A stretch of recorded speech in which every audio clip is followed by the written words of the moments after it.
terdeteksi itu awal kehamilan sudah bisa. Tadi kan yang trimester awal itu kita deteksi untuk bayinya dulu. Ada ke arah Down syndrome. 12 minggu udah kelihatan. 10 sampai 12 minggu kita lihat ada penebalan nukal translusensi gitu untuk bayinya dulu. Kalau nanti untuk preeklamsi itu 16 minggu. 16 minggu kita lihat tadi arteri uterinanya, Dopplernya bagaimana. Cek lab, cek urin, proteinnya masih negatif. Terus 10 hari ke depan kok tensinya agak tinggi ya 140. Oh, cek lagi iseng doang. Ternyata proteinnya positif. Nah, menurut saya 10 hari itu sangat perjalanan yang sangat-sangat cepat ya.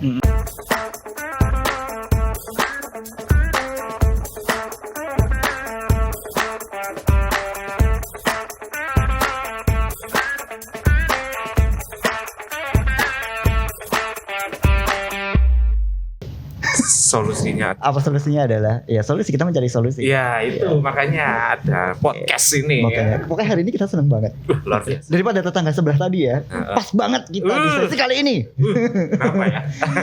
Oke, ya udah awas ya.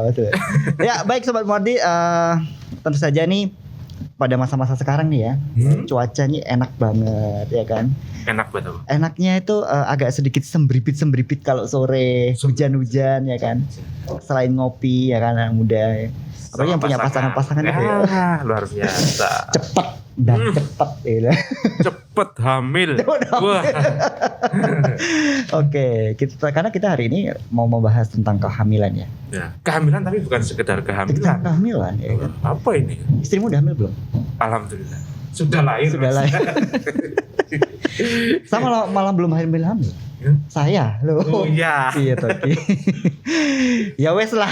Ya. Oke Sobat Mordi, kita langsung saja untuk materi podcast hari ini adalah screening high risk pregnancy. Atau nama lainnya apa? Kehamilan risiko tinggi. Wah luar biasa ya. Ini tentu saja ini bagi ibu-ibu yang berisiko tentu saja. Tapi enggak juga loh. Kalau misalnya ibu-ibu yang muda itu mungkin juga, maksudnya kehamilan yang muda itu juga sangat berisiko juga ya. Oh, iya. Gimana nanti solusinya biar itu nanti berisiko tapi lebih aman ke depannya? Nah, sudah ada narasumber di hadapan kita berdua. Jangan bikin kaget lagi. Deg-degan terus ya. Kalau sama dokter nanti bikin kaget. Oh iya. Baik, Sobat Mordi, kita langsung saja ke narasumber pada siang hari ini. Ada Dr. Nutria Widya Purna Anggraini, spesialis Obgyn Subs, spesialis konsultan feto maternal MKes. Waduh, panjang sekali. Ya, Dada dulu boleh. Dada dulu. Oh iya, silakan disorot dulu. Ya. Pokoknya panjang, durasi kita nanti jangan panjang-panjang. Iya, terlalu panjang. Dan satu lagi ini ada Dr. Dewi Sekarsari. Ya, di sini sebagai pasien kan, beliau sebagai pasien nantinya. Dokter tapi sebagai pasien. Juga yang pernah ngalamin kondisi di saat kehamilan dengan resiko tinggi ya. Ya. Tapi lebih akrabnya kita panggil Mbak Tata aja ya. Mbak Tata. Tadi kita di behind the scene udah panggil sama Mbak Tata ya. Biar lebih familiar. Ya. Oke. Deg-degan loh saya. Bentar, Dokter Nutria mau dipanggil apa ini ya? Gimana dokter? Namanya Nutria, mau dipanggil apa? Ya. Nutrisi. Ada nama bekannya gitu. Nutrisi. Oke, langsung saja. Selamat siang Dokter Nutria, apa kabar? Selamat siang, baik. Sehat ya dok? Alhamdulillah sehat. Luar biasa. Iya. Tadi menempuh perjalanan berapa lama ke sini? Berjam-jam. Berjam-jam ya. Berjam-jam. Demi podcast. Demi podcast. Iya, demi podcast tuh saya harus menempuh berbelok-belok dulu ya dari beberapa kabupaten menempuh ke sini. Pokoknya kalau narasumber dengan kita tuh isinya pokoknya nggak ada yang serius. Ambiar. Untungnya itu. Gitu loh, untungnya. Kecuali kalau misalnya kita mendapatkan narasumber senior, kita cuma diem aja, iya dok. Itu enggak. Tapi kita seneng kali ini. Iya. Ya baik dokter, kita akan mengangkat materi tentang kehamilan dengan resiko tinggi. Yes. Nah ini Dokter Nutria ini kan juga sudah mempunyai pengalaman-pengalaman pasien-pasien yang dengan resiko tinggi itu ya. Sebenarnya apa sih dok pengertian itu? Hamil resiko tinggi. Iya. Nah, jadi tadi ya kayaknya tuh udaranya nyaman, nyaman untuk apa ya, asik-asik gitu Apa ya. aja? Apa aja. Apalagi kemarin yang era-era work from home. Wah, hiburannya Iya. itu dan itu gitu ya. Jadi pasien saya lumayan jadi meningkat pesat. Hamil resiko tinggi. Oh. Nah, karena hiburannya itu dan itu. Oke. Jadi eranya pandemi. Ya. Nah, jadi semuanya pun juga kita belum tahu karena itu kemarin COVID itu penyakit baru juga. Betul. Kemudian banyak yang hamil delalai pas era pandemi. Jadi hamilnya tuh banyak sekali yang resiko tinggi. Tapi apakah hanya karena COVID-nya aja? Tidak sebenarnya. Hamil resiko tinggi itu bisa dialami oleh setiap orang sebenarnya. Ya. Dari yang muda, dari yang sangat muda sekali, dari yang hamil pertama ataupun hamil yang sudah berkali-kali. Mestinya kalau berkali-kali malah hamilnya itu akan resiko tinggi ya. Lebih dari 3, terus juga usia yang masih kinyis-kinyis ataupun yang sudah lebih dari 35 tahun, lebih dari 40 tahun gitu, itu pastinya hamilnya juga resiko tinggi. Kinyis-kinyis itu belasan tahun gitu. Kinyis tuh belasan, sekarang banyak banget loh yang belasan tahun, kurang dari 17 tahun. Itu udah hamil. Banyak itu. Oke. Jadi mungkin pentingnya kemarin harusnya kalau 14 tahun ya nggak work from home ya. Ya, Pak. Sekolah from home. Nah, School from home. Nah, itu school from home itu juga ada efek sampingnya. Bilangnya sekolah, ternyata Oh. iya sekolah yang lain. Sekolah yang lain. Saya baru tahu. Nah, Ada ya? kalau sekolah yang lain itu otomatis kan dia belum siap hamil. Hamil yang tidak dipersiapkan dengan baik otomatis juga akan resikonya meningkat, baik dari ibunya sendiri, penyakitnya juga akan menyertai. Misalnya yang paling sering itu adalah preeklamsi, hipertensi dalam kehamilan. Kemudian juga ada nanti bayinya bagaimana, resiko dari preeklamsi itu sendiri, bayinya jadi kecil, gagal tumbuh di dalam, prematuritas, perdarahan, ya banyak sih jenis-jenisnya sebetulnya. itu ya. Jenis-jenis. Kalau selain preeklamsi apa dokter? Banyak. Kalau hamil resiko tinggi itu meliputi dari ibunya sendiri, karena tadi yang terlalu muda, terlalu tua, atau punya underlying disease sebelumnya. Meskipun sebelumnya enggak tahu, misalnya dia ada genetik gula, kemudian genetik jantung, itu akan manifestasinya akan muncul ketika dia hamil. Awalnya nggak hamil nggak apa-apa sih, dia baik-baik aja, nggak pernah tensi tinggi tadi ya. Kalau preeklamsi itu kan artinya halilintar, jadi dia datang nggak ketahuan nggak apa, kok tiba-tiba tensinya tinggi, bengkak semuanya seluruh tubuh. Kemudian ada juga yang memang dari awal dia sudah tahu kalau berisiko. Kalau misalnya dia ada riwayat DM gitu, di keluarganya memang ada DM, tiroid, jantung, terus dia hamil, pastinya hamilnya juga akan jadi beresiko. Apalagi ya, banyak sih sebenarnya, ada HIV, kemudian COVID otomatis juga hamil dengan COVID itu hamil resiko tinggi.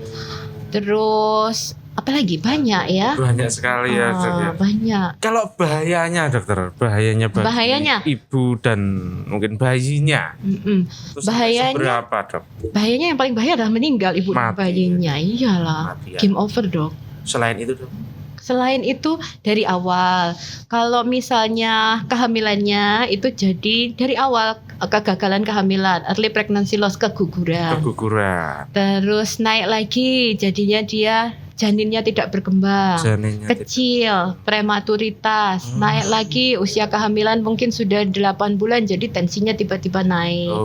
Kalau tensinya naik kejang, kalau sudah kejang stroke. Waduh. Nanti pasca stroke dia jadinya macem-macem dong, nggak bisa ngeliat, terus jadinya buta sementara, ada yang nggak bisa jalan, ada Guillain-Barré syndrome dalam kehamilan, banyak. Itu adalah akibat dari tadi ya. akibat dari banyak kehamilan yang Kehamilan yang mungkin beresiko screeningnya tinggi tadi ya. kurang bagus, tidak yang beresiko tinggi dan tidak dipersiapkan dengan optimal. Penyiapan screening yang pertama tuh apa sih dok? Screeningnya sebenarnya awalnya gini, dia siap hamil nggak sih sebenarnya? Kalau tadi yang sekolah-sekolahan tadi ya, kalau umurnya masih terlalu muda atau mungkin sudah terlalu tua gitu, persiapan kehamilan itu dalam artian dia tidak cuma karena kepengen hamil, tetapi kondisinya waktu hamil itu dia optimal atau enggak. Misalnya ibunya ini sudah lama nggak dapat momongan gitu ya, sudah infertilitas mungkin. Tapi ternyata ketika dia hamil itu ada penyakit yang mendasari. Nah, penyakitnya ini dia merasanya sehat-sehat aja, tapi ketika dia hamil muncullah semua gejala-gejalanya. Atau pada waktu hamil ini mungkin lagi stresornya tumpuk-tumpuk gitu ya. Waduh. Stresornya tumpuk-tumpuk kayak misalnya lagi banyak ujian atau mungkin lagi banyak apa ya mas, kan kadang-kadang kan kita ada yang masih sekolah atau mungkin ada yang masih kerjaan jadi banyak numpuk dan sebagainya.